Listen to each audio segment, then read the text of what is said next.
ഞാനും കളിയനും തോട്ടുവരം പോകും നേരം തോട്ടു വരമ്പത്തോരു ചക്കത്തുണ്ടം കൊണ്ടേ വന്ന് നെച്ചില് മുക്കി തിന്നുന്നേരം വിളക്കത്തെ പാറ്റ പോലെ എന്റെ മോതിരം വന്നു. പാട്ട് പാടാൻ അറിയില്ലെങ്കിൽ പറഞ്ഞൂടെ, ഇല്ലേ പാതിരയ്ക്ക് വന്നിരുന്ന് ചൊറിഞ്ഞൂടെ. അന്ന കത്തിയും വലിയ നാടാ കോഴിക്കോട്ടെ കുഞ്ഞയ്യപ്പനെ കൊട്ട കൊണ്ട് വന്ന് കെട്ടിട്ട്, കുഞ്ഞയ്യപ്പനെ കൊട്ട കൊണ്ട് പെണ്ണ് കെട്ടിട്ട്. പോണോ? ഹലോ ഹലോ ഹലോ,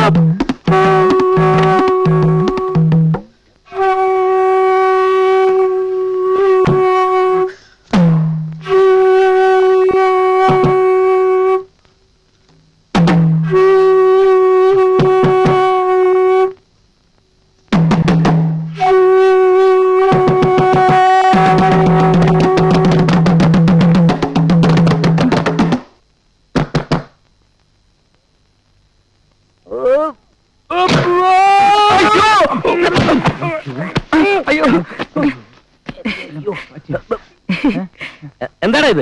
ആദിവാസി. ഞാൻ ഈ ആദിവാസി സംഗീതത്തിന്റെ ഗവേഷണത്തിന്റെ ഭാഗമായിട്ട് ഇവനെ കൂടി പഠിപ്പിക്കാൻ. എടാ, അട്ടയെ പിടിച്ച് മെത്തേ കിടത്തിൽ അത് കിടക്കില്ല. നിന്നെ വല്ല അകളിയിലും അട്ടപ്പാടിലും ഇടേണ്ട സൈസാ. നിൽക്കുന്നൊരു കോലം കണ്ടില്ലേ? മൃഗശാലയിൽ കൂടെ ഒഴുകൊണ്ടത് കേട്ടു. എന്താ അച്ഛന് നോട്ടമുണ്ടോ?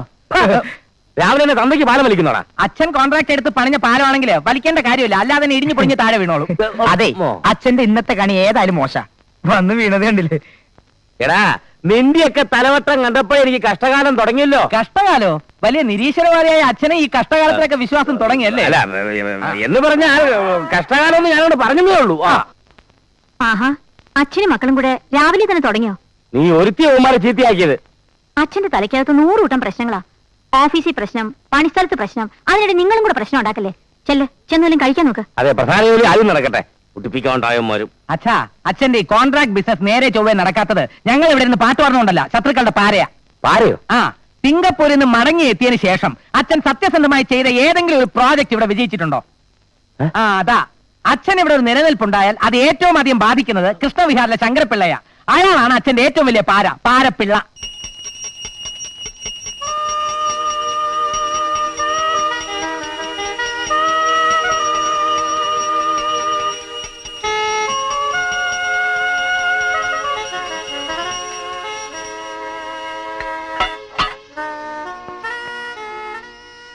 കൃഷ്ണ, ഗുരുവായൂരപ്പ, ഒരുപാട് വെണ്ണയെല്ലാം കട്ടു നിന്നിട്ടുള്ളതല്ലേ അവിടുന്ന്?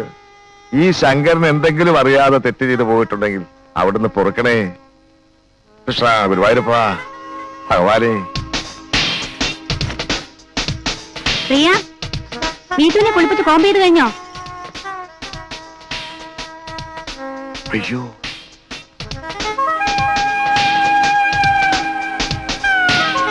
എന്താ മോളെ, നിനക്ക് എന്ത് പറ്റി? യോഗാസനം. ഇങ്ങനെ തലകുത്ത് നിൽക്കാൻ ഒരു യോഗം വേണം. സൂക്ഷിച്ച് പെടലി ഒടിഞ്ഞു പോവും. നിന്റെ തള്ള എന്തേ? അവളും ഇതുപോലെ പലയിടത്തും തലകുത്ത് നിൽക്കുന്നുണ്ടാവും. തലകുത്തി നിൽക്കുമ്പോ സംസാരിക്കാൻ പാടില്ലെന്ന് അച്ഛൻ അറിഞ്ഞൂടെ? 2-3 പ്രാവശ്യം അറിയാതെ വെള്ളമടിച്ച് ഞാൻ തലകുത്ത് വീണിട്ടുള്ളതല്ലാതെ അച്ഛൻ ഇതൊന്നും പരിചയമില്ലല്ലോ. അമ്മയ്ക്ക് രാവിലെ 10 മണിക്ക് മംഗലാസനത്തിന്റെ മീറ്റിംഗ് ഉണ്ട്. അതിന് മണി 7 ആയുള്ളൂ. അപ്പ അവൾ ആ കണ്ണാടിയുടെ മുമ്പിൽ തന്നെ ഉണ്ടാവും.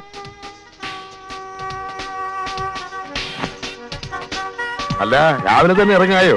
ഇന്നെന്താണാവോ മകളുടെ പ്രശ്നം? ഒരു സെമിനാറാ, ശാലീനത്വം നഷ്ടപ്പെടുന്ന കേരള വനിതകൾ. ഈ വിഷയത്തെക്കുറിച്ചാണ് പ്രധാന ചർച്ച.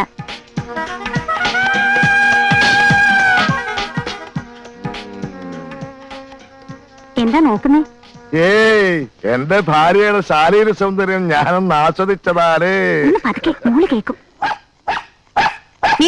Mummy ready, ഹറിയ. കേരള വനിതകളുടെ ശാലീന സൗന്ദര്യത്തിൽ പട്ടിക്കെന്താണാവോ പങ്ക്?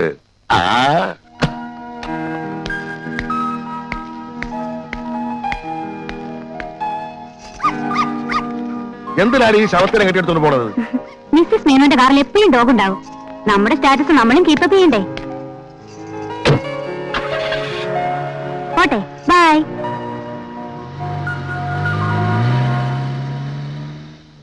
ആ പട്ടി ജനിച്ച നക്ഷത്രത്തിന്റെ ഗുണം.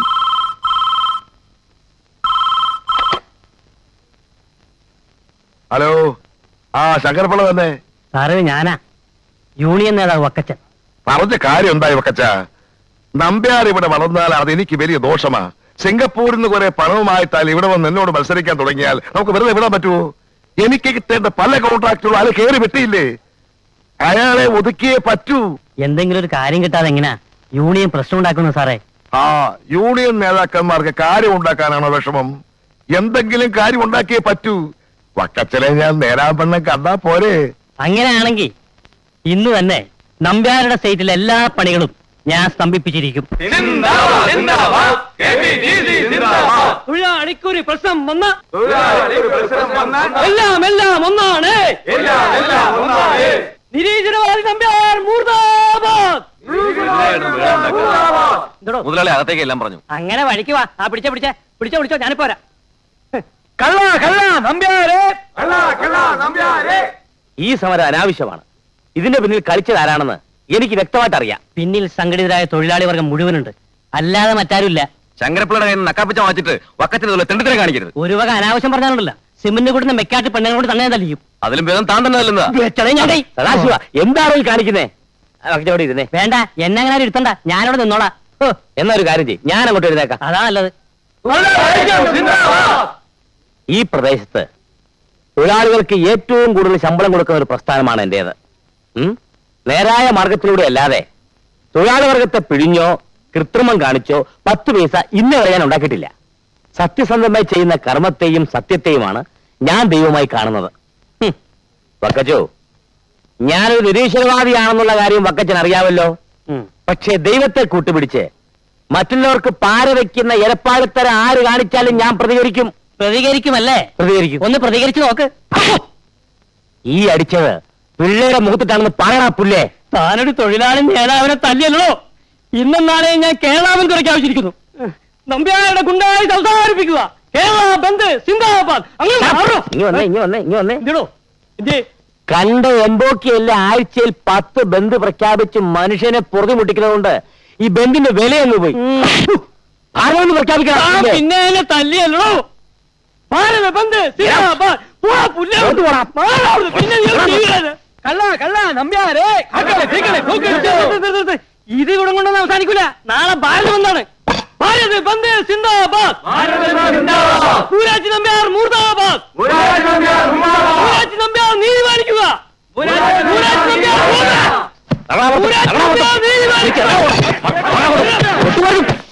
ഈശ്വര, ഓരോ ദിവസം ചെല്ലുന്തോറും പ്രശ്നങ്ങൾ വഷളായി വരികയാണല്ലോ.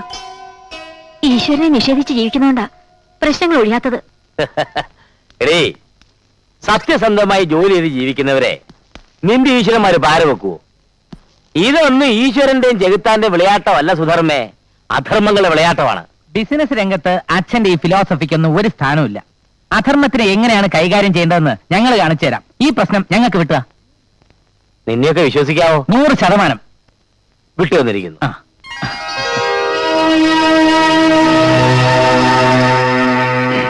തകരണം ഒക്കച്ച, തകരണം. അവന്റെ ആഫീസിന്റെ ചില്ലുകൾ തകർന്ന പോലെ അവന്റെ എല്ലാ ബിസിനസ്സുകളും തകരണം. അതെന്റെ നിലനിൽപ്പിന്റെ ഒരു പ്രശ്നം.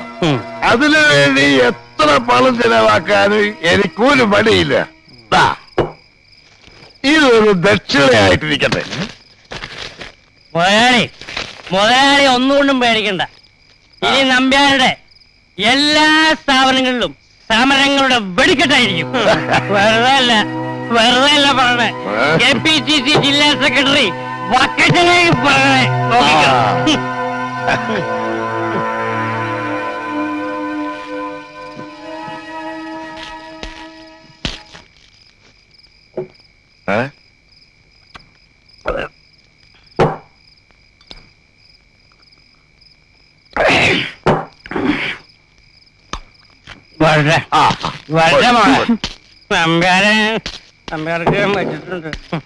അവനവൻ കുഴിക്കുന്ന കുഴികളിൽ വീഴുമ്പോ ഗുലുമാലിന് അച്ഛൻ കേട്ടിട്ടുണ്ടോ?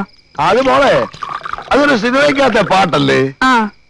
ആ പാട്ടിന്റെ കാസറ്റ് ഒരെണ്ണം വാങ്ങി ദിവസവും കേൾക്കുന്നത് നന്നായിരിക്കും. അല്ലാതെ രാവിലെ പൂജാമുറി കയറുന്നിട്ട് ഒരു കാര്യമില്ല കേട്ടോ. ഞാൻ കാര്യം ചെയ്യാം, ആ കാസറ്റ് പൂജാമുറിയുടെ ടേബിൾ ഇട്ടിട്ട് ഞാൻ കേട്ടോളാം. പോലെ പുറത്ത്. എന്നെ വിളിച്ചോ? ആ വിളിച്ചു. എന്താ കാര്യം? എന്റെ അമ്മായിയമ്മ ജനത്തെ പ്രസവിച്ചു. അറിഞ്ഞില്ലേ? ഒരാളും ഒരു പെണ്ണും.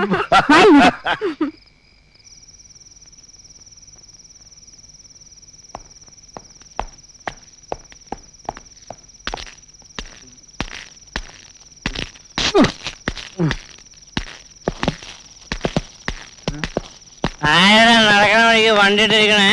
അറിയണോ അല്ലേ? ആരാ?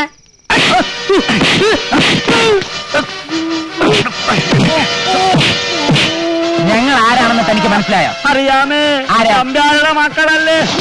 എടാ സന്ദീപേ, ഇയാള് നമ്മളെ തിരിച്ചറിഞ്ഞു. എടുക്കാൻ ഇനി തന്നെ ജീവനോടെ വെച്ചോണ്ടിരിക്കുന്ന പ്രശ്നമില്ല. നീ ആ പെട്രോളിംഗ് എടുത്തേ. മരിച്ചുപോയ ഏതെങ്കിലും രാഷ്ട്രീയ നേതാവിന്റെ പ്രതിമ ഞങ്ങളുടെ കവലയിൽ വെക്കണമെന്ന് കുറച്ച് നാളായിട്ട് വിചാരിക്കാം. അത് തന്നെ ആയിക്കോട്ടെ. അയ്യോ മുതൽ സമരങ്ങളൊന്നുമില്ലേ? എന്നെ കാകണേ. സത്യം നാളെ മുതൽ ഒരു സമരത്തിൽ ഞാനില്ല. ഞാനെന്തെങ്കിലും കൂലിപ്പണിയെടുത്ത് ജീവിച്ചോളെ. എന്നെ കാകണേ. അയ്യോ അങ്ങനെയെങ്കിൽ നമ്മൾ തമ്മിലുള്ള എല്ലാ പ്രശ്നവും ഇതുപോലെ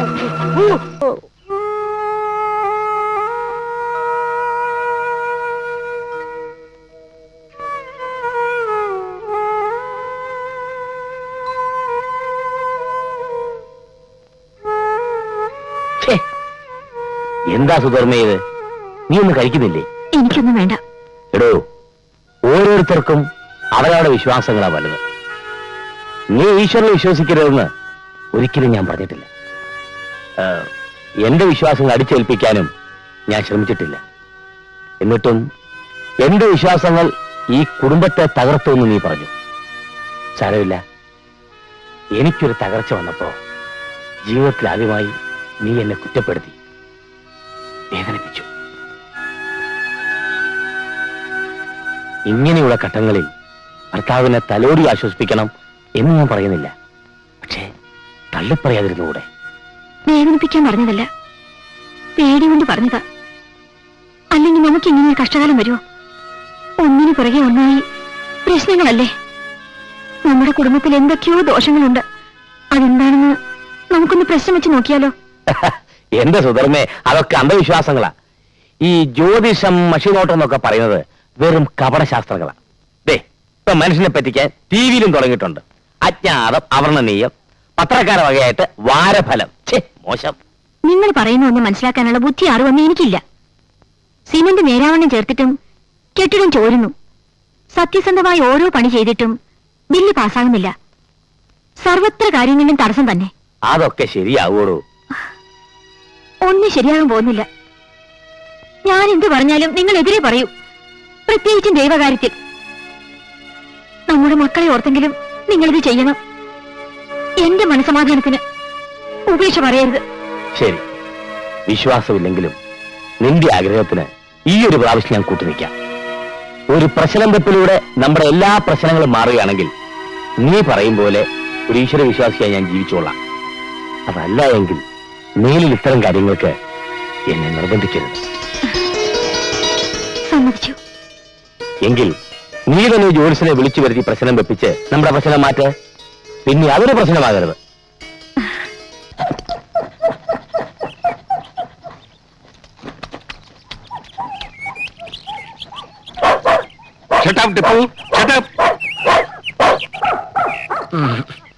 എന്നെ ചാടിക്കുന്ന പോലെ തന്നെ പട്ടികളെയും. നീ ഹിറ്റ്ലറെ നോക്കൂ, ഇവൻ എത്ര പാവാണ്. ഇവനെ പോലെ നിനക്കും അനുസരണയോടെ നടന്നൂടെ? only 4 biscuits for you. ഒരെണ്ണം എനിക്ക് വന്നിരുന്ന എന്റെ ആരോഗ്യം മെച്ചപ്പെട്ടേനെ. എക്സ്ക്യൂസ് മീ, കുസോലിന്റെ വയറിന് സുഖമില്ലാഞ്ഞിട്ടാണ് കേട്ടോ. അസുഖം മാറിയിട്ട് ഇറച്ചിയൊക്കെ തരാം. ഓക്കെ? ഈ പട്ടിമുറ്റത്ത് വന്നേ പിന്നെ ഇറച്ചി കണ്ട കാലം ഞാൻ മറന്നു. ഓ മൈ ഡിയർ ക്ലിയോപാട്ര, ഇന്നലെ രാത്രി ആന്റിബാർ തന്നിട്ട് വൈറ്റ് ചെയ്ത് പോയോ? അത് ദിവസം എനിക്ക് തരുന്നുണ്ടല്ലോ. വളയം പിടിക്കുമ്പോ വയറ്റിൽ നിന്ന് പോകുന്ന ആരെങ്കിലും അറിയുന്നുണ്ടോ? ഞാൻ കണ്ട പ്രാന്താണ്. ആ പട്ടികളോട് കാണിക്കുന്ന സ്നേഹത്തിന്റെ 100-ൽ1 അംശം ഈ ഡ്രൈവറോട് കാണിച്ചാൽ മതിയായിരുന്നു. ഓമനക്കുട്ട, കുറയ്ക്കണ്ട, ദാ വരുന്നേ. ഇങ്ങനൊരു മനുഷ്യൻ. എന്താ സാർ? എന്താ സാർ? ഞാൻ കുറച്ച് കഴിയുമ്പോൾ ടിപ്പുവിനെ കൊണ്ട് ഡോഗ് ഷോയ്ക്ക് പോകും. ആ. നീ നമ്മുടെ പട്ടികളെയൊക്കെ ഒന്ന് കുളിപ്പിച്ചേക്കണം. ഞാൻ പല പ്രാവശ്യമായി സാറിനോട് പറയുന്നു, പട്ടികളെ കുളിപ്പിക്കാനും ചിരിപ്പിക്കാനും കൂട് കഴുകാനും ഒക്കെ വേറെ ആരെങ്കിലും വെക്കണമെന്ന്. ഞാനൊരു ഡ്രൈവറല്ലേ സാർ? എനിക്ക് സമയമില്ലാത്തപ്പോൾ മാത്രമല്ലേ നിന്നെ ഈ കാര്യങ്ങളിൽ ഏൽപ്പിക്കാറുള്ളൂ. ഇനി സത്യം പറയാമല്ലോ സാറേ, ഈ പട്ടികളെന്ന് പറഞ്ഞാൽ എനിക്ക് അറപ്പും വെറുപ്പുമാണ്. Shut up. നീ വേണേ എന്നെ പുച്ഛിച്ചോളൂ, ഞാൻ ക്ഷമിക്കാം. പക്ഷേ പട്ടികളെ പുച്ഛിക്കരുത്. ലോകത്തെ ഏറ്റവും നന്ദിയുള്ള വർഗമാണ് പട്ടികൾ. പക്ഷേ എല്ലാവരും പട്ടികളെ തരം താഴ്ന്ന ജീവികളായിട്ടാണ് കാണുന്നത്. ഇറങ്ങി പോണ പട്ടി. മുതലാളി, എന്റെ പേര് നിന്റെ പട്ടി കിട്ടോ ഞാൻ തൊഴിലാളിയാണ്. എന്നൊക്കെ പറയുന്നത് ഈ തരം താഴ്ത്തലിന്റെ ഉദാഹരണങ്ങളാ. ആഹാ.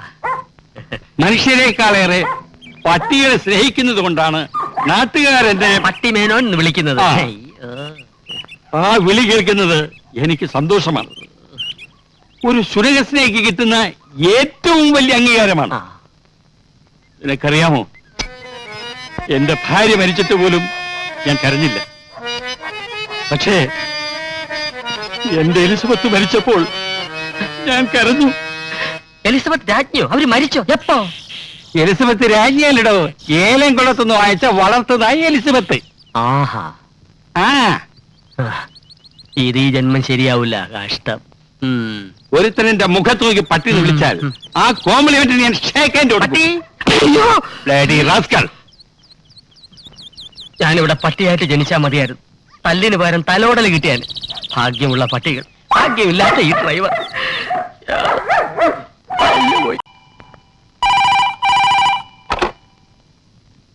Hello, Menon speaking. അച്ഛാ, ഇത് ഞാനാ, സുധർമ്മ. ഇവിടെ ആകെ പ്രശ്നങ്ങളാ. ആ, ഓഹോ, എന്നിട്ട് സമ്മതിച്ചോ? മോള് വിഷമിക്കണ്ട, എല്ലാം ശരിയാകും. അച്ഛൻ ഇന്ന് വേറെ ചില എൻഗേജ്മെന്റ്സ് ഉണ്ട്. ഒരു കാര്യം ചെയ്യാം, നമ്മുടെ ഫാമിലി ജോൽസൻ തങ്കുവാശാനില്ലേ, അയാളെ ഞാൻ അങ്ങോട്ട് അയക്കാം. എന്താ പോരെ? പെട്ടെന്ന് തന്നെ വേണം. ആ, ശരി.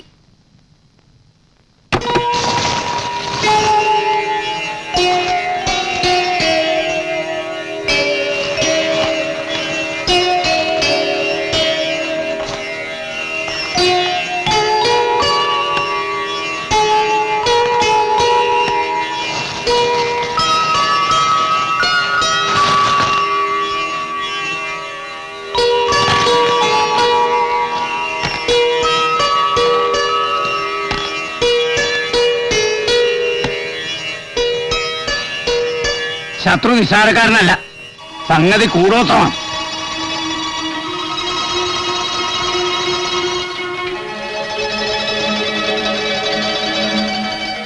നിങ്ങൾ വില കൊടുത്തു വാങ്ങാതെ കൈവന്ന വസ്തുവിൽ ആ കൂടോത്രം. അങ്ങനെ എന്തെങ്കിലും ഈ ഭവനത്തിലുണ്ടോ? വല്യമ്മാവൻ ഞങ്ങൾക്കൊരു കിണ്ടി തന്നിട്ടുണ്ട്. ചിലപ്പോ അതിലായിരിക്കും. അതാവില്ല. ചിലപ്പോ ചേട്ടൻ ആദിവാസികളുടെ കയ്യിൽ നിന്നും വാങ്ങിയ വല്ല വസ്തുവിലുമായിരിക്കും.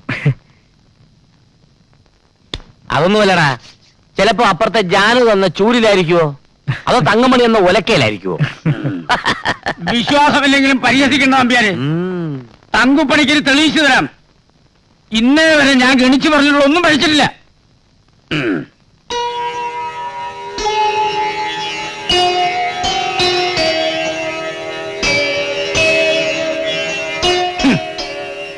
കടല് കടന്നു വന്ന വസ്തുവിലാണ് കൂടോത്തം.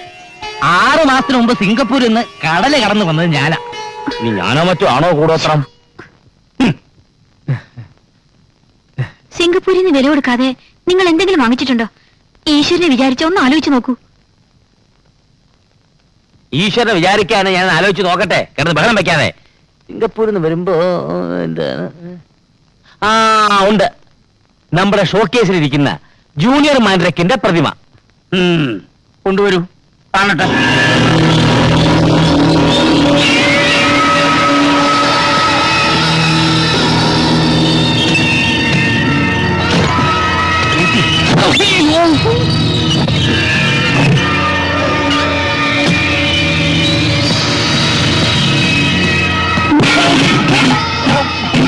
മോനെ സൂക്ഷിച്ച്.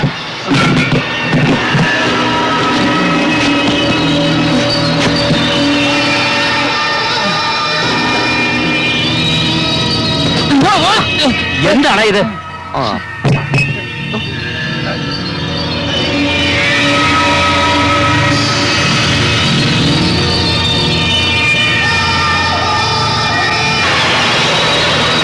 ഇവൻ തന്നെയാ പ്രശ്നം. ഇതിലൊരു ബാധയെ ആവാഹിച്ചിരുത്തിയിട്ടുണ്ട്. ഇരിക്കുന്നവൻ മുടിയും. പ്രശ്നങ്ങൾ അവസാനിക്കില്ല. അപകടങ്ങൾ പലതും സംഭവിക്കും. എന്റെ ഈശ്വര, എന്താ കേക്കണേ? നിങ്ങളുടെ ഈശ്വരഭക്തി കൊണ്ട് മാത്രമാണ് ഇതുവരെ പിടിച്ചു നിന്നത്. ഇതിനൊരു പ്രതിവിധിയില്ലേ? ഞാൻ വിചാരിച്ചാൽ ബാധയെ ഒരിടത്തും പിടിച്ചു കിട്ടാൻ കഴിയില്ല. അതിന് അധർവം പഠിച്ച ഏതെങ്കിലും ദുർമന്ത്രവാദിയുടെ ആഭിചാര കർമ്മം വേണം. ഇതൊന്ന് നശിപ്പിച്ചു കളഞ്ഞ പ്രശ്നങ്ങൾ തീരില്ലേ? വസ്തു നശിക്കുമെങ്കിലും ബാധ ഇവിടെ തന്നെ നിൽക്കും. പുഴയിലെറിഞ്ഞാലോ കുഴിച്ചിട്ടാലോ ഇതൊക്കെ തന്നെ അവസ്ഥ. ഇവിടെ നിന്ന് ബാധ ഒഴിയണമെങ്കിൽ ഒരൊറ്റ മാർഗമേ ഉള്ളൂ. അതെന്താ പണിക്കരെ? ഈ വസ്തു മറ്റാരെങ്കിലും സന്തോഷപൂർവ്വം സ്വീകരിക്കണം. അത് ഏറ്റുവാങ്ങുന്ന ആളുടെ കൂടെ ബാധയും പോയിക്കൊള്ളും. മനസ്സില്ലാ മനസ്സോടെയോ ഇഷ്ടമില്ലാതെയോ ആണോ വാങ്ങുന്നതെങ്കിൽ വസ്തു പോകും, പക്ഷെ ബാധ ഇവിടെ തന്നെ നിൽക്കും. അങ്ങനെയാണെങ്കിൽ തങ്കുപണിക്കര് തന്നെ ഈ പ്രതിമ സന്തോഷപൂർവ്വം സ്വീകരിച്ചട്ടെ. എന്റെ കുടുംബം മുടിഞ്ഞു കാണണമെന്ന് തനിക്ക് വലിയ ആഗ്രഹമുണ്ടെന്ന് തോന്നുന്നു. അത് പണിക്കരാകുമ്പോ അതിന് വേണ്ട പ്രതിവിധിയൊക്കെ ഉണ്ടാവുമല്ലോ. അപ്പൊ അങ്ങനെ ആ, എന്നെ കൊണ്ട് പോലും പിടിച്ചു കിട്ടാൻ പറ്റാത്ത ബാധയാന്ന് പറഞ്ഞല്ലോ. നിങ്ങളുടെ ബുദ്ധി ഉപയോഗിച്ച് വേണ്ട എന്താന്ന് വെച്ചാൽ ചെയ്യാം, അല്ലെങ്കിൽ വരുന്നത് എല്ലാരും കൂടി അനുഭവിക്കാം. ഇവിടുത്തെ ഫീസ് എത്രയാ? കണക്ക് പറഞ്ഞ് ഫീസ് വാങ്ങാൻ ഇതെനിക്കൊരു ബിസിനസ് ഒന്നുമല്ല. ഒരു നിരീശ്വരവാദിയുടെ വീടാന്ന് അറിഞ്ഞിട്ടും ഇങ്ങോട്ട് കയറി വന്നത് മേനോൻ പറഞ്ഞിട്ടാ. എന്നാലും ദക്ഷിണയായിട്ട് ഒന്നും വാങ്ങരുത് മേനോൻ പ്രത്യേകം പറഞ്ഞിട്ടുണ്ട്. തന്നെയല്ല അടുത്ത പ്രസവത്തിന് ഒരു മുന്തിയിലും പട്ടിക്കുട്ടിയെ തരാമെന്നും പറഞ്ഞിട്ടുണ്ട്. ആ, അപ്പൊ ദക്ഷിണയായല്ലോ. പണം അല്ലെങ്കിൽ പട്ടി. അല്ല, ഈ ദക്ഷിണേ. എടി, ഇതൊക്കെ വെറും തട്ടിപ്പല്ലേ. നിങ്ങളൊക്കെ വിശ്വസിക്കുന്നവരുടെ കഷ്ടമാണ് കേട്ടോ. അതൊക്കെ പോട്ടെ, ഈ അശ്രീകരം പിടിച്ച പ്രതിമ അച്ഛൻ എവിടുന്ന് കിട്ടി? അതൊരു നീണ്ട കഥയാണ്. ഞാൻ സിംഗപ്പൂരിലായിരിക്കുന്ന കാലത്ത് അതൊരു ചെറുകഥയാക്കി പറഞ്ഞാ മതി. ആ, അതായത് ഞാൻ സിംഗപ്പൂരിൽ നിന്ന് വരാൻ നേരം എന്റെ ഒരു കൂട്ടുകാരൻ എന്നെ ഏൽപ്പിച്ചതാണ് ഈ പ്രതിമ. നാട്ടിലുള്ള അയാളുടെ കൂട്ടുകാരന് കൊടുക്കാൻ. എയർപോർട്ട് വന്ന് ഇറങ്ങുമ്പോ അയാൾ ഒന്ന് മേടിച്ചോളൂന്നും പറഞ്ഞു. പക്ഷെ ഞാൻ ആരെയും കണ്ടില്ല. ഞാൻ നേരെ എടുത്ത് വീട്ടിൽ കൊണ്ടുവന്ന് വെച്ചു. എങ്കിൽ സംശയിക്കാനൊന്നുമില്ല, ഇത് കൂടോത്രം തന്നെയാ. അച്ഛന്റെ വളർച്ചയിൽ അസൂയ തോന്നിയ ആ സുഹൃത്ത് അച്ഛൻ മുടിയാൻ വേണ്ടി ചെയ്ത ഒരു സിംഗപ്പൂർ കൂടോത്രം. ഇല്ലെങ്കിൽ എന്തുകൊണ്ട് എയർപോർട്ടിൽ ഈ പ്രതിമ വാങ്ങാൻ ആരും വന്നില്ല അച്ഛാ? എന്തുകൊണ്ട് ഇത്രയും കാലമായിട്ട് ഒരു കുഞ്ഞു പോലും ഇതന്വേഷിച്ച് ഇവിടെ വന്നില്ല? ആരും വരാതാകുമ്പോ അച്ഛനത് വീട്ടിൽ സൂക്ഷിക്കുമെന്നും അതോടെ നമ്മളെല്ലാം നശിച്ച് കുത്തുപാളെടുക്കുമെന്ന് അയാൾക്കറിയാം. അതെ അതെ, ഭയങ്കര ചതിയെ പോയി. കഴിഞ്ഞതൊക്കെ കഴിഞ്ഞു. ഇനി ഇത് ഒഴിവാക്കാൻ മാർഗം എന്താന്ന് ആലോചിക്ക്. ചേടാ, പ്രശ്നം മാറാൻ വേണ്ടി പ്രശ്നം വെച്ചപ്പോ അതൊരു പ്രശ്നമായോ? കണ്ട എന്ത് കേട്ടില്ലേ? എടാ ഫൂൾ, അത് കോളിംഗ് ബെല്ലാടാ. ആഹാ. അതുമായിട്ടല്ലേ കോളിംഗ് ബെല്ല് കേൾക്കുന്നത്. ആരാ അത്? ആളുണ്ട്. ഓ, അയ്യോ, നമസ്കാരം. ഇതാരാ? പിള്ളേച്ചനോ? വരണം വരണം, വാ ഇരിക്കെ. എടോ, ബിസിനസ്സിൽ നമ്മൾ തമ്മിൽ മത്സരമുണ്ടെങ്കിലും ഈ നാട്ടുകാര് പറയുന്നത് പോലെ ഒരു ശത്രുതയില്ല. തനിക്ക് ഇപ്പൊ മനസ്സിലായല്ലോ. തന്റെ കമ്പനി ആകെ തകർന്നിരിക്കുകയാണെന്ന് കേട്ടല്ലോ. എന്ത് പറ്റിയിടൂ? ഓ, ഒന്നും പറയണ്ട എന്റെ പിള്ളേച്ച. ചില എംബോക്കികള് പാരയും കൊണ്ട് ഇറങ്ങിയിരിക്കുകയല്ലേ. അതുകൊണ്ട് കമ്പനി മുമ്പോട്ട് കൊണ്ടുപോകാൻ പറ്റുന്നില്ല. ആ, ശരിയാ. ഞാനും ഒരു തരത്തിൽ പിടിച്ചു നിൽക്കുന്നേ ഉള്ളൂ. ഇവിടെ AC ഇല്ലല്ലേ? നമ്മുടെ വീട്ടിലില്ലല്ലോ. ആര് പറഞ്ഞു? കേട് പറ്റിയതല്ലേ. ആട്ടെ, ഇവരൊക്കെ എന്ത് ചെയ്യുന്നു? ഞാൻ BA മ്യൂസിക് കഴിഞ്ഞ് ആദിവാസി സംഗീതത്തിൽ ഗവേഷണം നടത്തിക്കൊണ്ടിരിക്കുക. കൊള്ളാം. അതാ തനിക്ക് ഒരു ആദിവാസി ഛായ.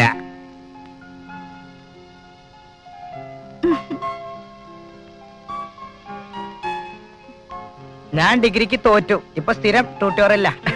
ആ, അപ്പൊ മക്കളെ കൊണ്ട് നമ്പ്യാർക്ക് ഒരു ഗുണവുമില്ലെന്നർത്ഥം.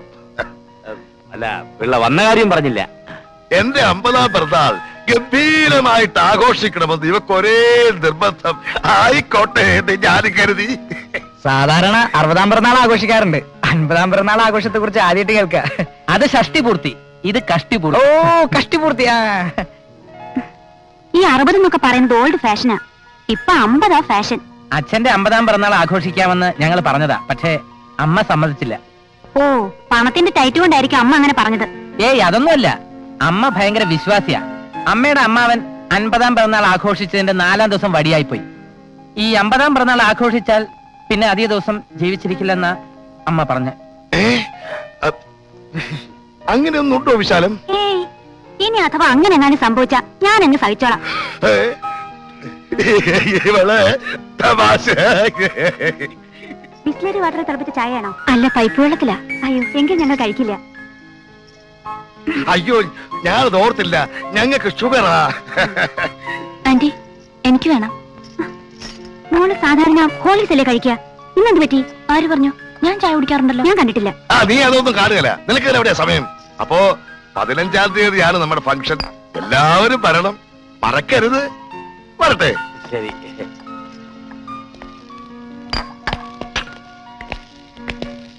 പടി പടി പടിയുണ്ട്. അയ്യോ, പടി പടി. ഇത്രയ്ക്ക് അസൂയയും പൊങ്ങച്ചുള്ള ഒരു ഫാമിലിയെ ഞാൻ ജീവിതത്തിൽ ഇതുവരെ കണ്ടിട്ടില്ല. ആ പെണ്ണ് നല്ല കുട്ടിയാ. അതെ, അത് ഞാനും അങ്ങോട്ട് പറയാൻ തുടങ്ങിയായിരുന്നു. അച്ഛാ, എനിക്കൊരു ഐഡിയ. അവളെ കിട്ടുന്ന കാര്യമാണെങ്കിൽ മക്കളെ നടക്കത്തില്ല. ഛേ, അതൊന്നും അല്ല അച്ഛാ. ആ ജോത്സ്യര് പറഞ്ഞത് സത്യമാണോ എന്നറിയാൻ ഒരു മാർഗമുണ്ട്.